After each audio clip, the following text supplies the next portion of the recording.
Now, what I prepared for you is the plan for today and maybe a little discussion of plans for the future. For that, you need to see webinar run. Okay, and if you scroll down in this webinar run,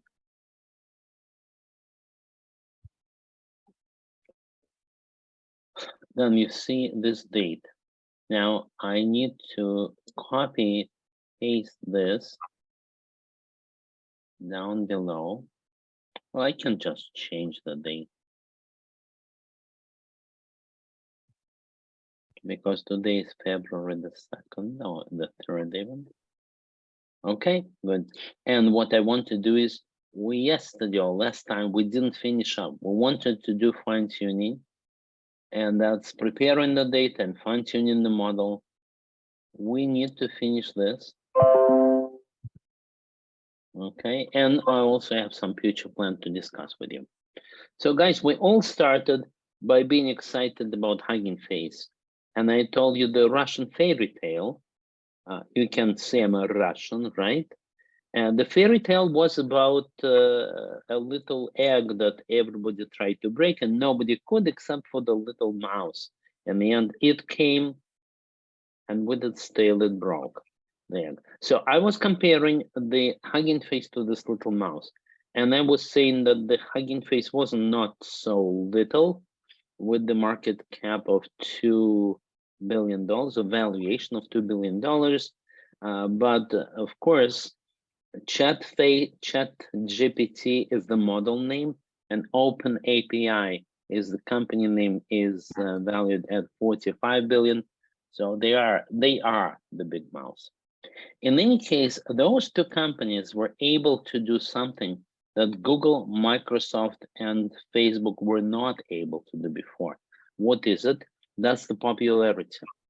Popularity. Google tried to democratize AI, and really they couldn't. They were always talking about how easy it is, guys, and the famous lecturer was saying, I am not a mathematician, but I do it. But you could see he was not a mathematician, maybe, but he was working at Google. You don't get into Google for nothing. So you didn't quite believe him. The second is Microsoft, or the Microsoft tried to do it before. But in any case, long story short, today you have two very important developments. One of them is Hugging Face that really democratizes AI, and I will show you how. And the other one is OpenAI that is coming with great new models. And we talked about how initial models would maybe have 4 elements, and today it's 4 billion elements. And of course, it is doing amazing things. So what I'm thinking about is today we will run this preparing the data and fine-tuning the model, because in the general scheme of things, what you want to do is, first of all, download the model. So I will start talking and showing. You go to Hugging Face, and that's, I'm logged in, and I have a two models saved based on my previous work. But if I go to all models, then today I see almost 130,000. And now every week we meet, we look at this, and we see that it's about 10,000 more added in the last week. That is definitely very popular. So you can find a good model, and one of the good models is here. Yes, BERT, base, and case, and we said that means that BERT is the name of the model, just like the Sesame Street doll, but it really stands for bidirectional transformers. And transformer is the keyword. Transformer is a new kind of model. So if you were around the neural networks, then the first not standard, not fully connected network that came up was the CNN, the convolutional neural network, with the easy trick. Well, the brilliant easy trick was that you convolve the data. You have too much data to deal with, and you run a filter that converts it to an easy picture to understand. Well, that was very successful to process images and network, but it couldn't do time sequence. It couldn't understand where you loading the truck or where you unloading the truck. It also couldn't understand what happened before and what happened after because it had no concept of progression. Then came the RNN, the recurrent neural network, where you fed it the past into the future. And that was good, but it had a few technical problems, so it didn't quite work. And finally came the transformers that invented a clever way to feed past into the future by keeping an updates, by keeping not really the whole story, the whole history that you put into the model, but the summaries, which it changes where it is most important. That was the transformer. So they appeared a new type of model, transformer, and Hugging Face is exactly the library that you use to work with transformers. All right. Now, if that's the library, you can very easily using that library apply any model. For example, you can apply this. I'm repeating it a little bit because sometimes new people come, and it's a good repeat also because I'll show you what I plan to do. So now you have models which you can click on like this, and you can even try that. It's here on the right. And now I'll take out the window that I don't need. That is a model. It understands English. It also exists in multiple languages. And you can also try it right here. Now, that model is quite popular. Downloads in the last month are 30 million. But download is not because you consciously download, but simply because you use it. When you use it, you usually start from with this, and then you may just run it out of the box. That's how you run it. And ChatGPT also run out of the box. It's a productized model. Or you can run it by downloading and then improving. That's what we're going to do today. Okay, that's the general outline. Now let's go back. I said that today we'll try to look at how you download the older model, prepare it for better work, and then fine tune it, and maybe save the result back to Hugging Face so you can use your own model later on. That's where I am. By the way, I wanted to go and look at GPT-2. Of course, that's an old model, not GPT-3. But look, it's doing what it promised to do. You told it, my name is Clara, and I am, okay, I'm your mother, I'm a teacher, and so on. You can read it for yourself. Because as we know, today, the biggest problem is, well, one of the problems is in colleges, where it's just as easy to click and create 5 pages of new and looking nice essay, and the teachers revolt. But it turns out that the latest news, about 2 days ago, is that OpenAI, that same who creates ChatGPT, also create a weapon to attack that, and it will be able to detect if it is written by a human or if it's written by an AI. And that's an interesting philosophical question if AI can detect that, but in any case, the model is there and published. So now that all brings it more to the level of mother-in-law programs and Visual Basic. If you remember that joke, then I'm not sure how off color that is today, but everybody now does AI, or at least everybody talks about AI in the morning at breakfast. Maybe your children will tell you the new things about AI, which never happened before. Okay, therefore, what I want to do is run fine-tuning, or at least start to run, show you how it works. I'm not very interested in going deep, but just that I need to finish. That together with the previous lectures will give you an idea of how you work with it. After that, we'll have two choices. One of the two choices is this. Yes, it was very easy to run out of the box model. And yes, it is relatively easy to improve your models and add a special additional training to make it smarter. But since we're running those webinars once a week, and it's hard to expect that everybody remembers everything that we did in the previous weeks, I'm thinking of changing the direction a little bit and talk more in general terms. I mean, still running code.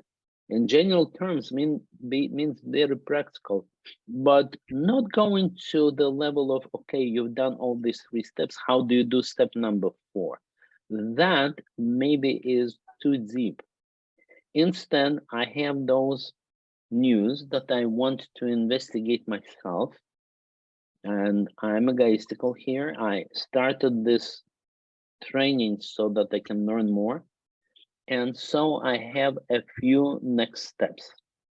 One of them, GPT.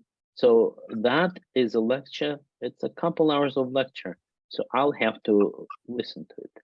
But to you, I will bring a condensed version where I will show how exactly to build a model and improve it and how to use it. The other possible webinar is fine-tuning and more transformer examples from Phil Schmidt, who is a brilliant dude in Germany.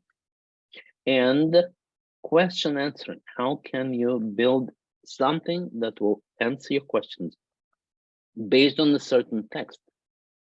That's the 3 lectures that we plan for. And then also I'm writing a course on quantum computing anyway, and I could be bringing you the introductions. But the people who want to know about AI are not necessarily the same people who want to do quantum computing. So we'll have 2 tracks. We'll have track 1, latest, well, AI bud / NLP, because I'm mostly interested in this with examples. And track 2,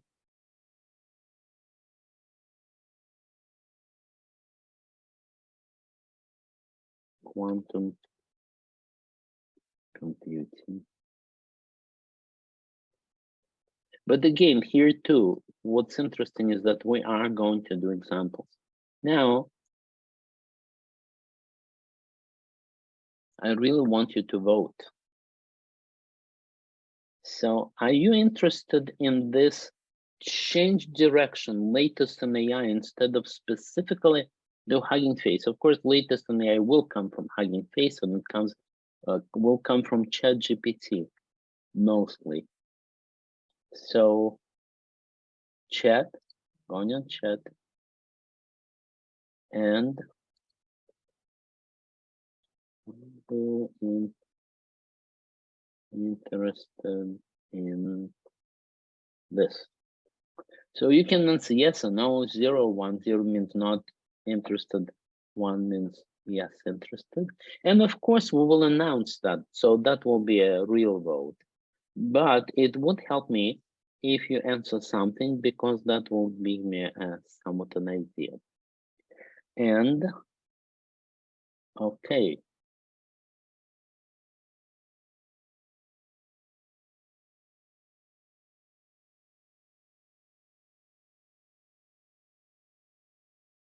Wow, that's awesome. And more information about ChatGPT. So exactly the next, guys, I'm really happy that with this response. But before we go, this.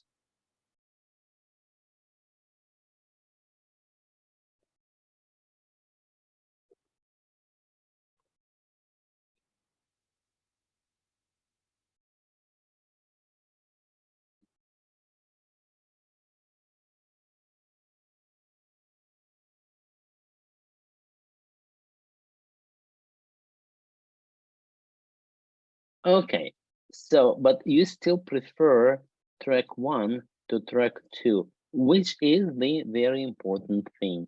So I will separate them. Track number one, that's ChatGPT, that is Hugging Face, that will continue every week. It will continue on Friday, same time, and I will even put it here.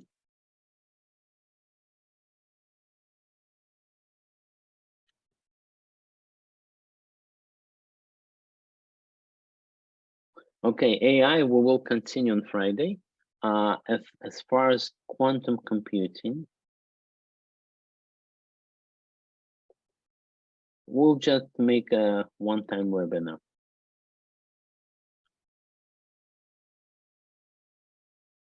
Out of that, we'll see how far it goes, but there will be an introductory quantum computing, and I hope you agree with that. Okay, now let's go, let's do something. And that something will start with the slides and continue into the labs. But for your pleasure, I have prepared the labs already here. Okay, if you go into VM, virtual machines, you'll see those virtual machines. And I already see that Sean grabbed the second machine, and I recommend everybody to grab a machine for yourself. This time I only prepared 10. I can bring up any number of them anytime. Just ask, but I noticed that we were not using them. We had 20 machines, not really using them. And what I recommend is that you get your machine like this. And the easiest thing is to just open it in the tab. I will do that because I need to know to show you what I want to do. So you open the sandbox, then you access the plain HTTP, and you take the password, which is here. And that's my password. That's why I put my name in every column to easily align the virtual machine and the password. And I'm getting in. Oh, I didn't copy it correctly.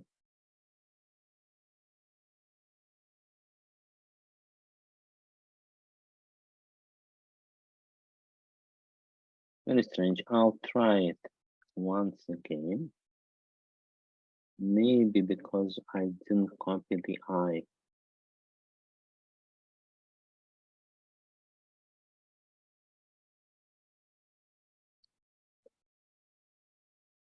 Copying the password. I hope I do it right. Copy. Paste. And I'm in. So the first thing that you will have to do is to say Python. And that works. The second thing that you have to do is to start the lab. Now, the lab itself is found right here. All of the labs are found here. Labs. So you click on labs. And the one that I'm going to do today is fine-tuning. We can jump into any lab because it should have the preparatory steps. For example, this one says pip install evaluate, and then it's a summary of the steps that you have done before. So I will do all of these, and then I'll go to the explanation on the slide. Let's get out of here. The easiest way to get out of any shell is Control-D, David, and then it says pip install. Here, pip install evaluate. So I can copy, but typing is always recommended. Pip install evaluate. In my case, I installed it when I was preparing, but in your case, it will actually install it. So then you go to Python, and I ask you to just do the very first command. The very first command here in this lab is from dataset import load datasets. That is because Hugging Face allows you to do two things: download the models from the hub and download the data from the hub. So it needs the libraries that help you do this. I'll do that. I use the copy paste, but I'll show you a better way to do a little later. For now, it's this command. And now I can paste this command here. Now, again, for me, it worked very fast because I already did it once. But for you, it will take about a minute or two because it's fresh. That is why I ask you to start with this without much understanding of why we're doing this. And another thing that I want to do is I'll show you how you can do it without all of this AI and copy paste, because that's really inconvenient. So what I'm doing, I'm starting a new terminal.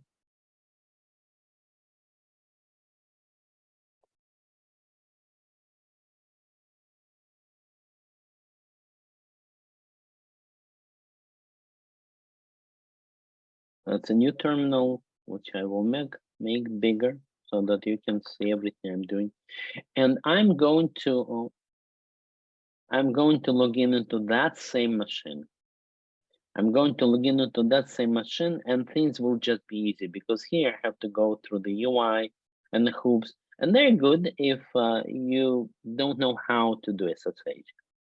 But I, who knows how to do SSH, I can go grab that machine, this one,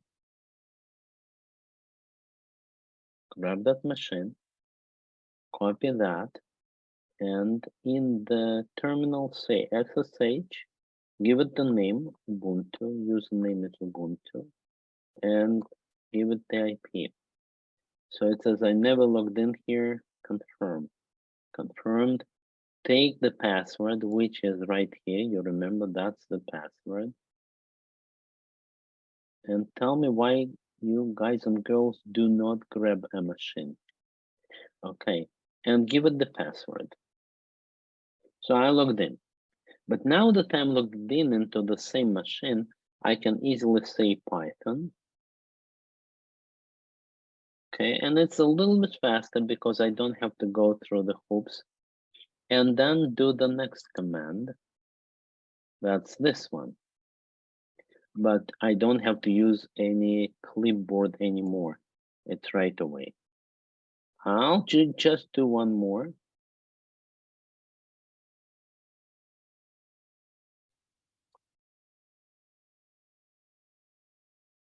And it works also very fast just because I did it. But you, it will take a few minutes, 2 minutes for the first command and half a minute for the next one.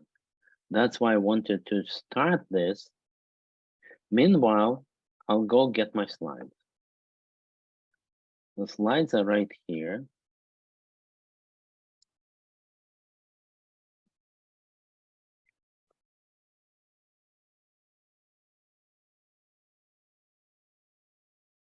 Well, maybe it's already on my desktop. Yes, it is. Okay. So those slides are about fine-tuning a model. That is exactly what we need to do. We tried many models out of the box,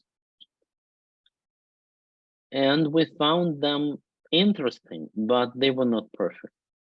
So we said, okay, we'll need to do a bit more training, exactly as the story goes. So here are the steps. First of all, introduction, what we will do, but note that we will process the data and then we'll use their API to fine tune. The idea is very clear. How do I improve my model? By giving it more data, especially if I have a set of answers. If I have a model, well, a data from, they call it MRPC. I think we saw it right here. Microsoft RPC, well,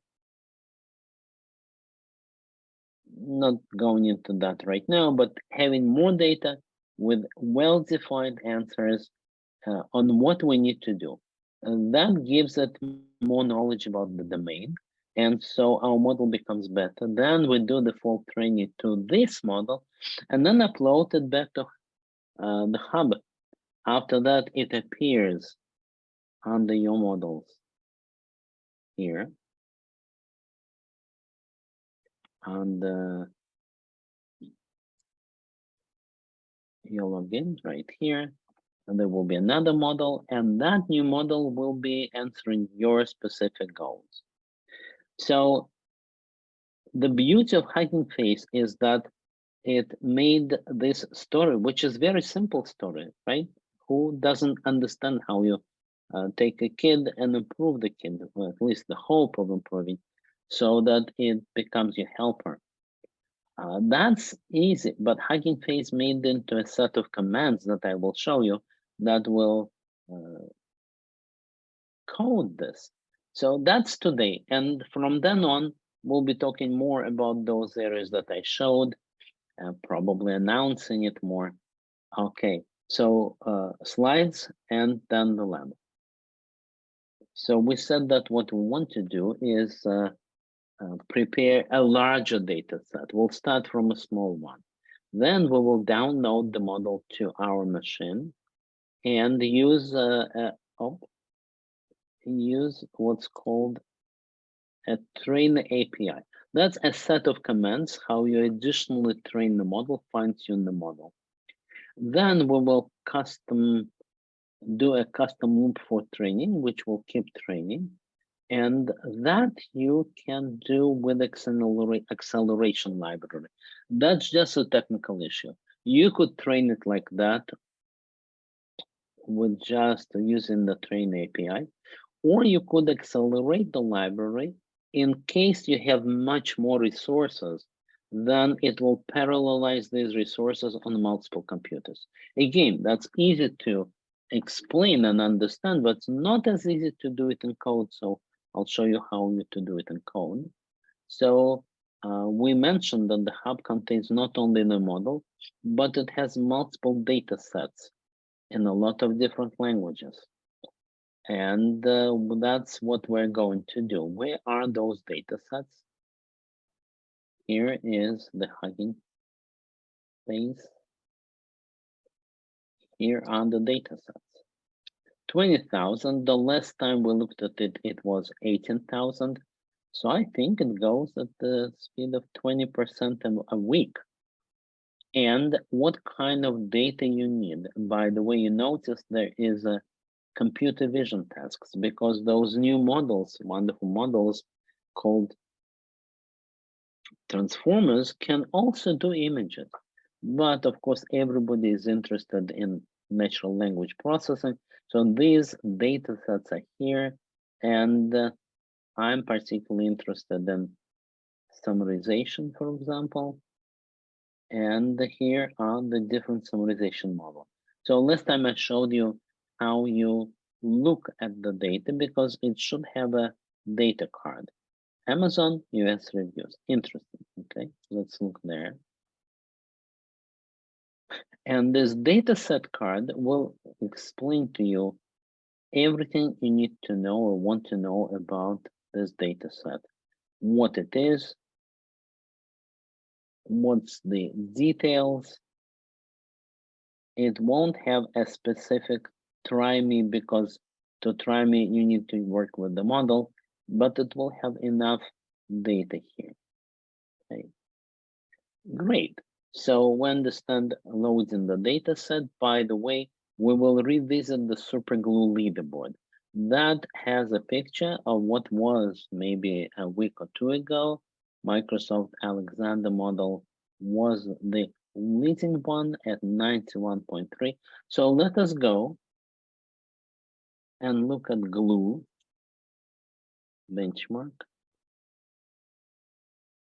And thanks to them, first of all, they did it, but then for a while it was kind of broken.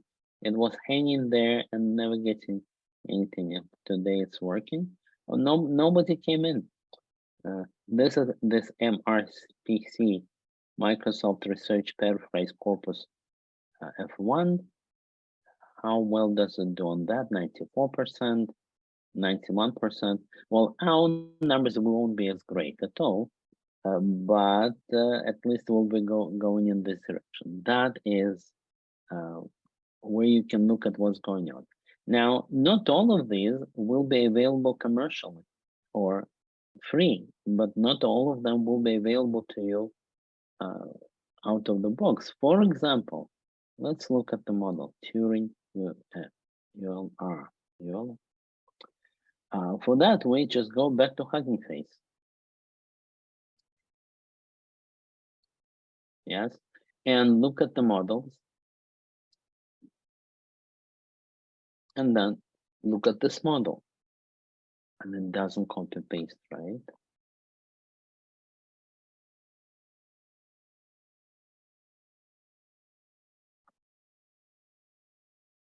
You're giving me, I think, I'm not sure, I think it is the dog. And I think they're giving me a lot. But I want to close this.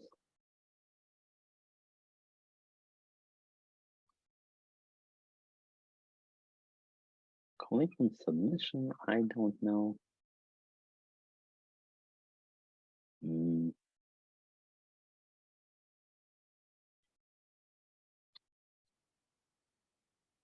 Oh, if it doesn't let me do this, I won't fight it.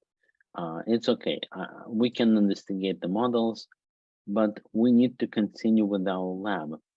So we usually visit this to see what's the state of things, process on the data. I think we either did this lab or today we're planning to, you can click on that and get to this lab, but that's process on the data. So today we're planning to go on and do the fine tuning. Now, fine tuning, for that, we need to find the lab, and then we may try ourselves at quizzes. Let's try to do one question from the quiz, and then we'll go to the lab. The emotion data set contains Google Twitter messages labeled with emotions.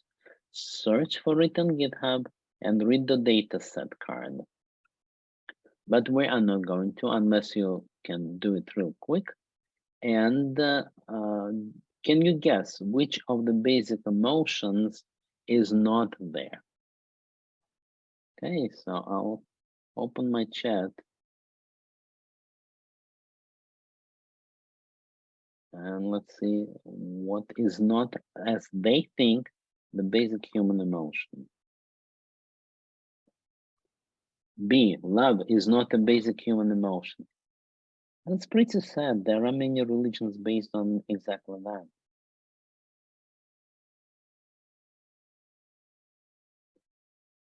Well, the answers are C, so confusion is not a basic human emotion. Maybe.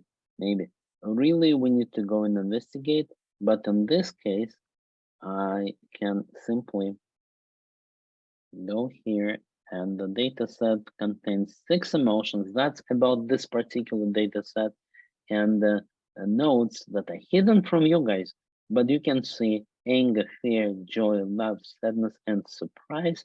Confusion is not one of the 6, so confusion is not the basic human emotion, at least according to this data set, not philosophically, but practically. It's not there in the data set, Sean. You get the bragging rights. Okay, great. So let's go back to the slides, finish them, and continue with the lab. Now, quizzes are fun, but another time we'll answer all the questions. For now, we'll go and open the lab.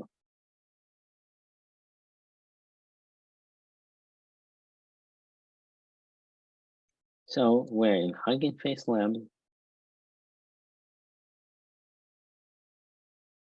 fine tuning, and we needed to do pip install Evaluate. But before we do this, let's just look at all the lab altogether. So first, these are the steps that we did before. If you're switching to Google Colab, that's useful because you'll copy paste. But in our case, we'll just run it. Now, in my case, I can copy that, assume that it's all correct, that they know what they do, and prepare the data for me to train. And then I go back to Python, paste it right here, get no warnings, but let it run. That's all. Now let's see what we're going to do in this lab. We'll define the training data set. We'll create a model by downloading from the previous one. Now, what is this checkpoint? Checkpoint is BERT based on case. So we're getting the classical BERT model, downloading it here. This is the model. But then we create a trainer to train this model for more. And therefore, we give it the data, train data set. We give it the eval, how good the training went. And I would say that's extremely simple, even though, yes, you have to dig out exactly what's going on, especially if something doesn't work or if you want better quality. But if you do this, it will start running for you. Now, that's the kind of machine you get. So from here on, I will run it. I'll do this, but then I'll be able to talk. So we define the data set.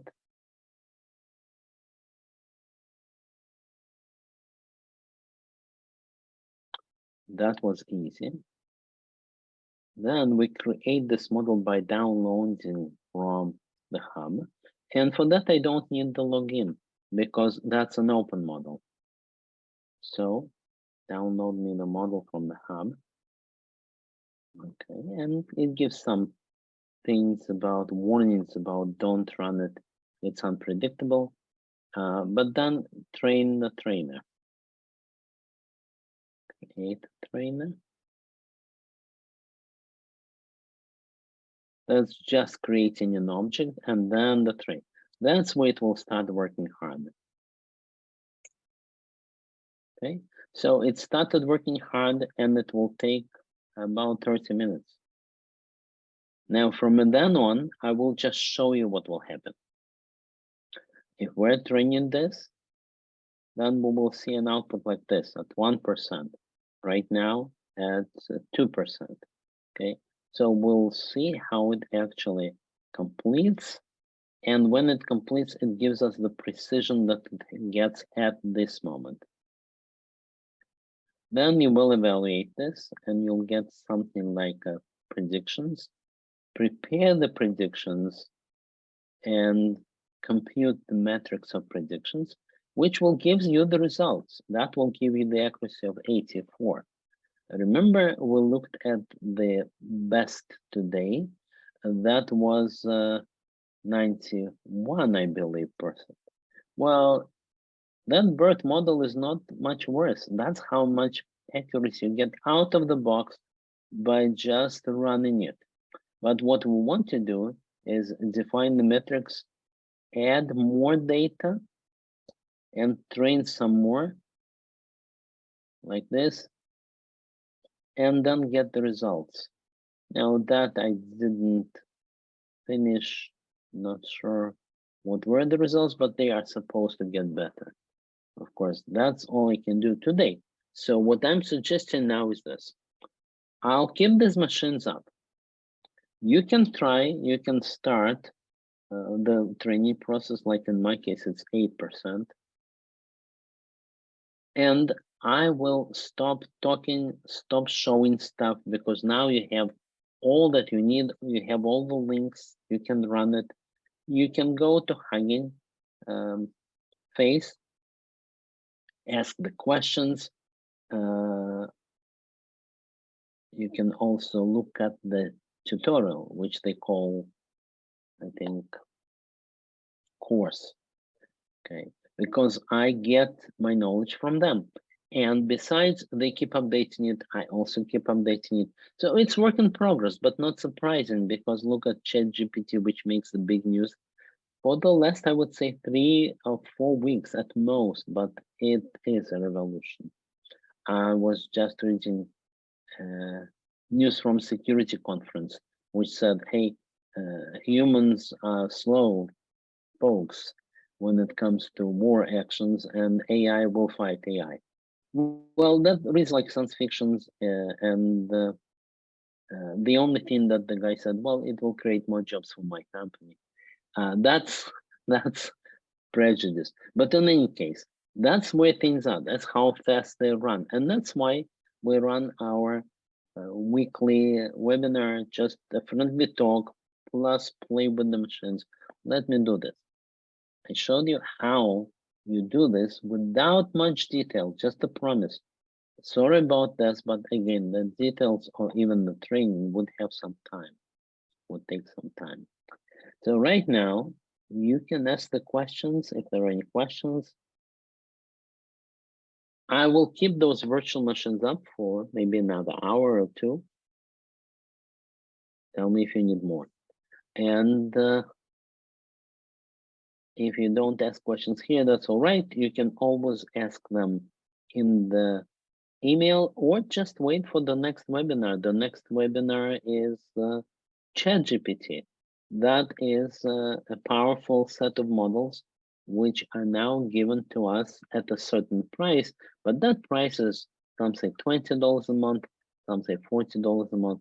So it is still affordable, especially if you want to run a webinar for multiple people. So any questions? And thank you very much. Thank you for being here.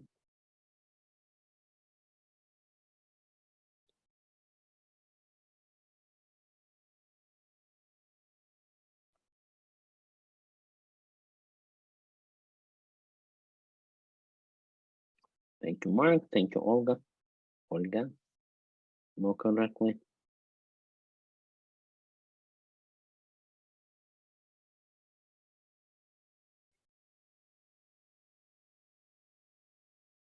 Okay, great. I'll give you your 15 minutes back. Enjoy your weekend, and I'll see you next week. Thank you, John.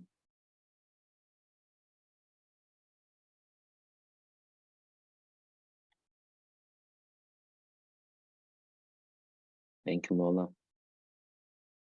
Thank you, Duke.